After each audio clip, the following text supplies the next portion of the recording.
Good afternoon, all you VIP teachers out there. I'm not going to lie, I just got up from a little nap after my morning with the kids. I had a early wake up call, 3 a.m. class, so I was up too early. It was the middle of the night for me. And so I was a little tired and got up this morning and I had a bunch of new classes scheduled. So I was excited about that. So I went ahead and finished up all my classes this morning, finished up feedback, got a few things done here in the house, and then I went back for a little nap. And now I'm feeling better. Although, don't judge, because like this is the second time I was in bed today here, and oh, and this is my new shirt. Yeah, I only have one orange shirt. So I was on Walmart.com and I saw that the men's section had orange shirts on sale for $3 clearance. Orange. And we have to have our orange shirts. And I wanted something long sleeve because I was getting kind of cold here in the morning and I kept wearing my sweater. So I grabbed some off the men's section. Don't tell a soul, but I did. And for $3. But I got two, well, three, but I got two of them, and they're a better orange than this one, but they're the short sleeve, and this is the long sleeve, and this is more like the I can stop traffic, you know, orange, but hey, it's orange, right? And no one said you have to have a certain hue. So I got an orange shirt, and it's long sleeve, so I'll be warm when I'm sitting here in the morning at 3 a.m. with my kids. But the funny thing is, I was looking at it when I got it out of the package, and I thought, well, if VIP Kids doesn't work, I could always work as a crossing guard with this shirt because I will definitely not get hit going through traffic with, in front of traffic with this shirt on. But anyway, so got my long sleeves. I'm excited. Anyway, so today I wanted to just share a couple things. Been getting lots of feedback. Love, love, love the feedback. My emails just pop up, and I've been getting a lot of comments in the comment section on different videos, and then inbox messages and in personal emails. So they've been about this whole elusive practicum thing. And I know I did one on the practicum, but I've been getting a lot of feedback on practicum 1 and practicum 2 and even a few people that are in interview stage. So I thought I would just pop on real quick. I was actually playing around because I've been struggling with my lighting. You can see it here even today with my lighting with my chroma key. I think it's because sometimes in the morning when I get up here, it's super dark. And so, then I have to go and kind of change the lighting around. And then as the sun comes up, then the lighting is going to be different because I have a window here to the right of me. So I was playing around a little bit with it, popped on my beach scene because I just felt like I needed to be at the beach. But nope, I'm in cold Michigan. So I was playing around with my lighting and thought I would pop on here and just say a couple things because after my little nap, I woke up to a bunch of different emails with some comments and questions about that practicum. And I just wanted to say this first. Practicum 1, I think it was so hard for me because I stressed. And I get that because it's really a trial, it's a performance interview, really, it is.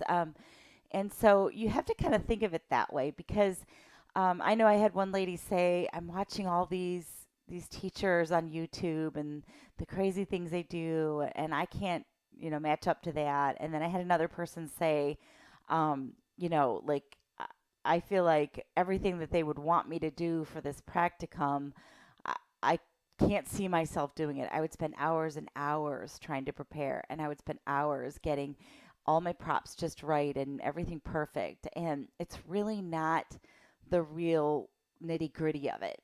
It's That's for your interview and for your mock.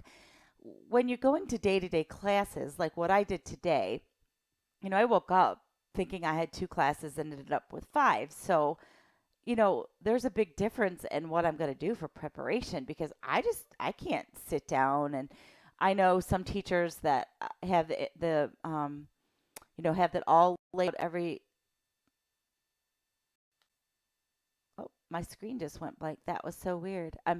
They all went and they did one prop after the other for each little class, and they had it all set up. And today I would have never been able to do that because I woke up and it was like there they are. So improvising is a big part of it. Having some of your just key props always ready. I have my monkey's over there on the other side of the room. I'm not getting up right now. So I'll show you that another time. But I have a monkey puppet and I have a couple little stuffed animals. I have some just basic flashcards. Those are all things that other teachers have covered in their videos, so I won't go over that. But if you pull out your just basic stuff, you can use those in a classroom and totally be enjoyable for the student, and you can just do a lot of things in your own personality. I have a magnifying glass. They use that with the little kids. They love it. I have, my high five clapper that I use, and they love it. So those are all things you can just on the fly grab them, have them next to you, and then just use them as the student, performs well. Today, just to give you an idea, today I had one 6-year-old girl, and we had tech trouble like nobody's business, and it was her microphone wasn't working, her headset. Now, it was hilarious because she had a headset this size. And it's that little head. And so it was just like hanging on her face. And it was really adorable. And she had these cute little pink glasses. And she had her head right up to the camera the whole time. And she was just talking to me and trying to say hello to me. And I couldn't hear her because of her microphone. At first, we connected. But then her dad jumped in. And then the fireman jumped in. And then there was a lot of back and forth, and then I was talking to the dad and explaining. Actually, I told her because she could hear me, but I couldn't hear her. So I was saying, tell your daddy, Galsinita Baba. Tell your daddy that this isn't working. And so she was like, oh, okay. And she ran and got her dad, and then he came in and tried to fix it, and we ended up having to cancel about 18 to 20 minutes into it. They finally gave up. But she was a trial class, and that was my only trial class of the day. All of my other classes were major classes, and they were all older students. So honestly, my 11-year-old boy and my 12-year-old girl, I wasn't going to use the puppet with them. I wasn't going to use a lot of things that I would use to try to get all the attention and excitement for that, little 5-year-old Susie. I wasn't going to be using those things. I was going to be using different ways to engage them. And a lot of it with them is just having fun with them and smiling with them and laughing with them and making little comments. Now, they were all fairly well spoken. Not all at the same level, but I was able to talk well with them. So, remember that every student isn't going to be Practicum 1, 5-year-old Johnny. I only know, hello, how are you? I'm fine, thank you. They're going to know probably a little bit more. Not all of them, but I would say, of all my classes so far, I've only had 2 students that couldn't do more than hello, how are you? So, take into consideration this program goes all the way up to kids that are, more advanced level speakers. And honestly, they were the ones I've had the most fun with because I could just be me with them and talk with them and, find out where they're from and, do you like, oh, bananas, do you like bananas? What do you like to eat? And, things like that. And get to talk and have a relationship with them. But none of that would be, a cute stuffed animal or a monkey. So again, of course, you guys all know by now that I'm the Manycam. I really like this because that's where this software does come into play and is helpful. It's for that age, the older kids, because they like to see the things pop up and they like to see you, try to grab the stars that are flying in the air, or all of a sudden all kinds of stuff pops up on the screen, and they're watching and they enjoy that and have a good time with it. So take heart, Practicum 1 people. Every student isn't going to exhaust you with um, tons of this and tons of this, and that you don't have to be this with every student. It feels like it when you watch a lot of the YouTube videos. It feels like you have to be this like wow, personality. And honestly, yes, high energy, yes, excitement. Today, I had a boy. I did one slide with him, and then as soon as I went to the next slide, he bam, bam, bam, he did it. And we were in the review section, and he was just showing me his stuff, and I was just like, whoa, whoa, no way, and yeah, that's me and that's my personality, and that was something that was fun for him because he was just like, you could see he was smiling. He was like, yep, yep, I'm doing this, I'm taking this thing down. And so don't don't stress if your personality is quieter. That's not going to make you be a bad VIP teacher. You don't have to be like, wow, you can just be yourself, and you can be the sweet personality that is loving towards that student and prompting them and encouraging them and good job. And but yeah, when you're working on your practicum, they want to see that high level. They want to see the TPR, the total physical response, because they really, really want to see you can do that with a new beginner. And yeah, it's important. It really is.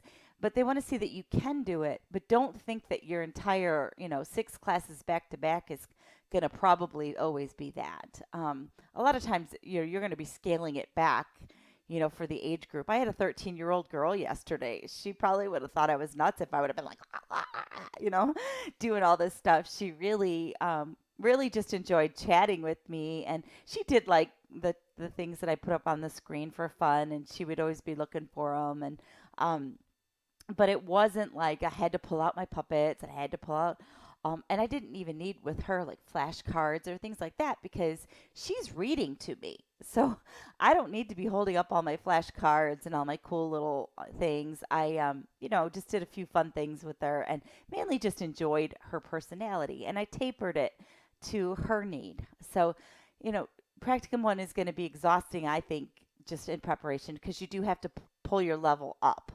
And what they want to see is that you can do that when you need to with a 5 or 6 year old early learner or even a little older early learner who really needs to say, what do you see? You know, tell me, speak, tell me. Come on, come on. And so yeah, they need that. They do at that age. But when I have like I said, my 11-year-old who's reading the whole screen and flipping through the review stuff, he'd be looking at me like I was nuts if I was doing that. So take heart. Not every class you do is going to be like that. Practicum 2 is just the first half of it is kind of the same business again. And they really just want to see that you learned your lesson after Practicum 1. So Practicum 1, you are given feedback galore, and just I'm serious, take that feedback and study it like your life depends upon it. Know your feedback. Know that if they said you need higher energy, then you better get that second cup of coffee and get that baby rolling. I have my little grandma mug here. I just want to share that with you. This is my grandma mug. This is what kick starts me in the morning. And yes, I have one little grandson, and he just turned 1. So I know, I look like I'm 12. So just kidding. But anyway, yes, kick start it, and give them a lot of energy and give them a lot of pause time too to think, because that's something I stumbled on today with one of my a little bit 8-year-old students. Pause. Be okay with that. I personally am not a big pauser because I'm a run-on sentence person. So I had to really stop and listen to him and wait for him. And good. Mm-hmm. Mm-hmm. Good. Good.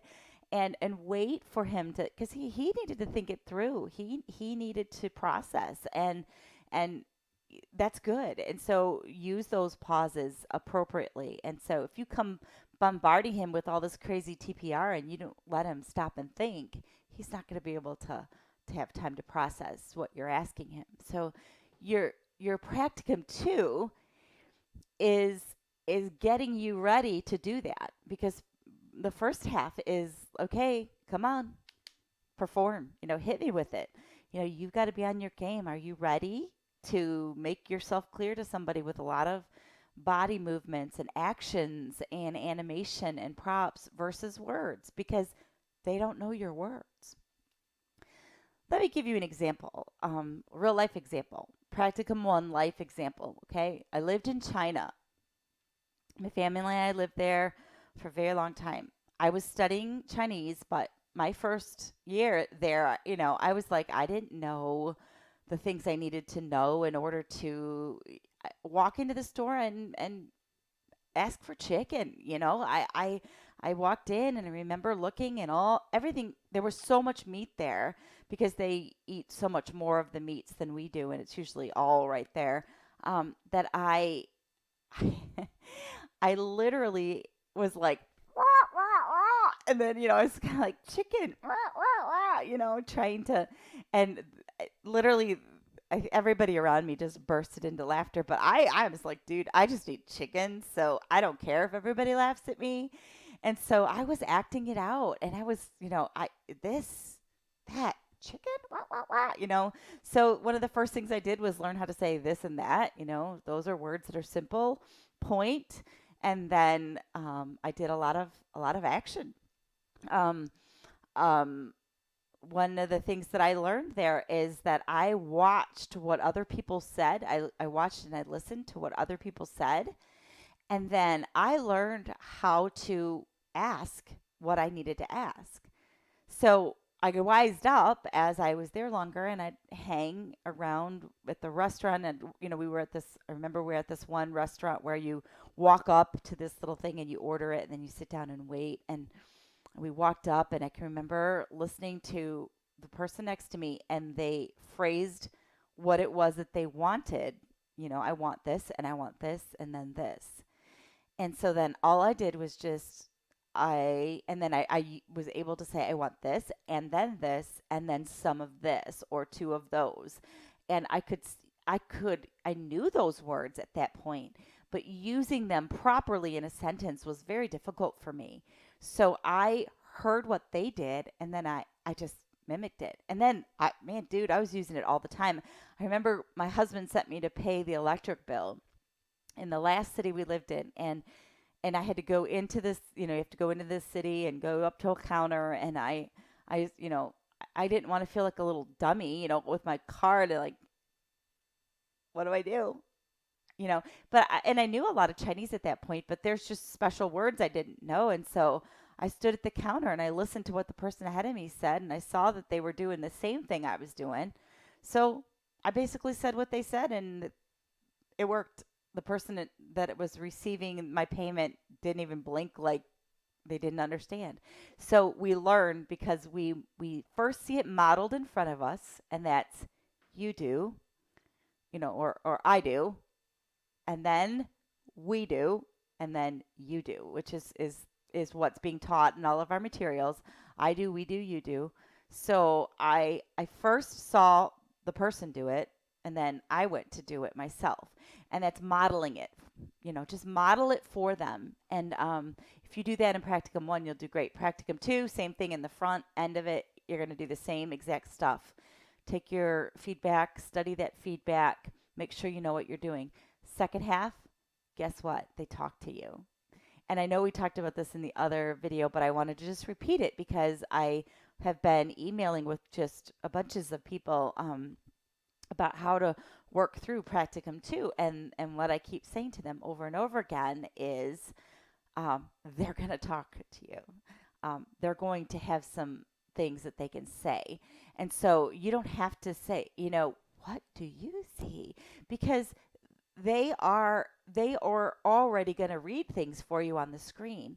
Now, if you start talking to them, you see a little bit of then you kind of pull it out a little bit, and then you have to judge where they're at. So, for those of you who have written in and said, I just don't think I could handle or I'm afraid I'm not going to be able to handle that high level of energy every morning for 5 hours or 4 hours or 6 classes or whatever you're going to do, that's not where you're going to be. Real life in the classroom is not every single student is that way. My sweet little boy this morning and the sweet girl that were older today, that wasn't where we were.